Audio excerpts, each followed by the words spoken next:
खर्डा येथील तलाठी प्रसाद पाखरे यांनी खर्डा व पंचक्रोशातील सर्व शेतकरी बांधवांना रब्बी हंगामातील पिकांची नोंद सातबारा उतार्यावर अचूक व वेळेत येण्यासाठी ई पीक पाहणी अनिवार्यपणे पूर्ण करण्याचे आवाहन केले आहे। शासनाच्या धोरणानुसार रब्बी हंगामातील पिकांची नोंद सातबारा उतार्यावर नोंदविणे अत्यंत महत्त्वाचे असून ही नोंद भविष्यातील पीक विमा, नैसर्गिक आपत्तीमुळे होणारी नुकसान भरपाई तसेच विविध शासकीय कृषी योजनांचा लाभ मिळण्यासाठी आधारभूत ठरते। त्यामुळे प्रत्येक शेतकऱ्याने स्वतःच्या शेतीतील पिकांची ई पीक पाहणी करून नोंदणी करून घेणे अत्यावश्यक आहे असे त्यांनी सांगितले। या संदर्भात तलाठी प्रसाद पाखरे यांनी खर्डा व पंचक्रोशातील विविध गावांमध्ये प्रत्यक्ष शेतात जाऊन पाहणी केली। यावेळी त्यांनी शेतकऱ्यांशी थेट संवाद साधत ई पीक पाहणी प्रक्रियेची सविस्तर माहिती दिली।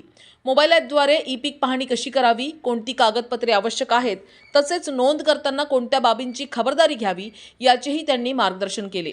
अनेक शेतकऱ्यांना ई पीक पाहणी करताना येणाऱ्या तांत्रिक अडचणी, नेटवर्क समस्या तसेच प्रक्रियेबाबतच्या शंकांचे निरसनही यावेळी करण्यात आले। शासनाने दिलेल्या मुदतीत ई पीक पाहणी पूर्ण न झाल्यास शेतकऱ्यांना शासकीय योजनांचा लाभ मिळण्यात अडचणी येऊ शकतात। त्यामुळे कोणताही शेतकरी वंचित राहू नये यासाठी सर्वांनी वेळेत नोंद पूर्ण करावी असे त्यांनी आवर्जून सांगितले। शेवटी तलाठी प्रसाद पाखरे यांनी खर्डा व पंचक्रोशातील सर्व शेतकरी बांधवांना आवाहन करत सांगितले की ई पीक पाहणी ही शेतकऱ्यांच्या हिताची प्रक्रिया असून प्रशासनाच्या सहकार्याने ती यशस्वी करण्यासाठी प्रत्येकाने पुढाकार घ्यावा, वेळेत नोंद करून प्रशासनात सहकार्य करावे असेही त्यांनी स्पष्ट केले। न्यूज एक्सप्रेससाठी धनसिंग साळुंखे, खर्डा।